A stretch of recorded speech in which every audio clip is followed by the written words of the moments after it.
You work for the government. Has the federal government ever defaulted on its obligations before? And if so, why are the White House and Democrats in Congress setting up an Armageddon-like scenario if the government doesn't borrow more money? Tonight, debt and the end of government as we know it. During the last few weeks, lawmakers desperate to acquire more of your tax dollars and to borrow more money from the Federal Reserve and from the Chinese have floated multiple plans to the American people to accomplish several major goals: to raise taxes, to cut spending, and to increase the government's debt. All the plans floated by the president and the leadership from both houses of Congress and both parties would let the federal government borrow trillions more dollars. You see, the government is so dependent on debt that it displays all the signs of a junkie. If it gets a hold of more revenue in the form of raising taxes, it wants to ensure a steady supply of this intoxicating narcotic in the future, even though the American people are desperate to put the junkie into rehab.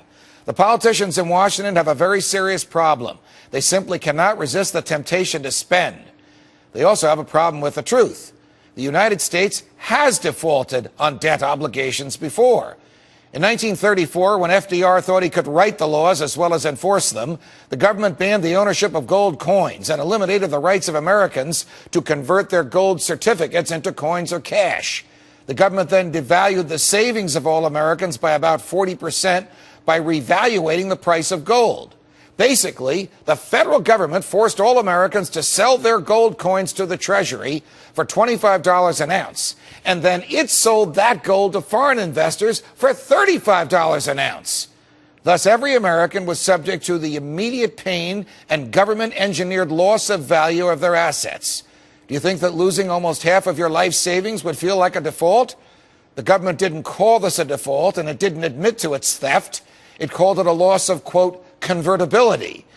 And even though Americans felt a loss, the government still offered citizens of other countries the right to convert their paper dollars into gold. That default was brought to us by the Democrats under FDR. Another default occurred in 1968. At the height of the Vietnam War, the federal government saw fit to defraud those who held silver certificates and everyone who put their money into the Treasury's convertible silver notes. They lost everything. The government defaulted on its obligations to pay on the notes it had issued. That default was brought to us by the Democrats under LBJ. The third default, recent default, occurred when the federal government finally ended its foreign gold obligations in 1971. President Nixon famously declared, quote, "We're all Keynesians now."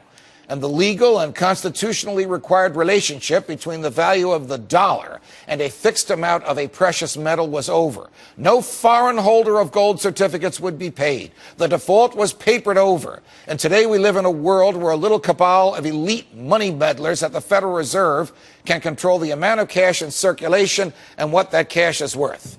That default was brought to us by Republicans under Nixon.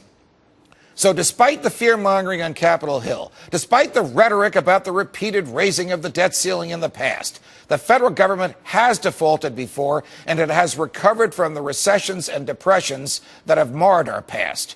However, papering over this recession is not going to cure this recession.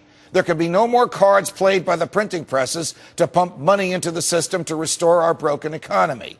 With the government now spending 65% of gross domestic spending, the time has come again for default. The president, if he cares about the nation, will tell the creditors of the United States, the Chinese, the Japanese, the Germans, even the Federal Reserve, that as a gesture of our gratitude for years of charity through taxation, by subsidizing their militaries and feeding their once hungry, we will kindly renege on our debts in exchange for the last century of foreign aid we have given them. In fact, the money never was properly in the hands of politicians in Washington to spend in the first place.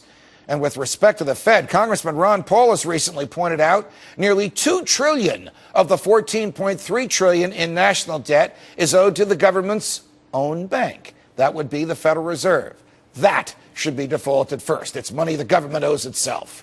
The other choice, this one the president just simply wants to avoid, is to shrink the government, to recognize that we can no longer afford the entitlement programs that FDR and LBJ visited upon us, that Nixon's ignorance of the basic laws of economics can no longer guide us.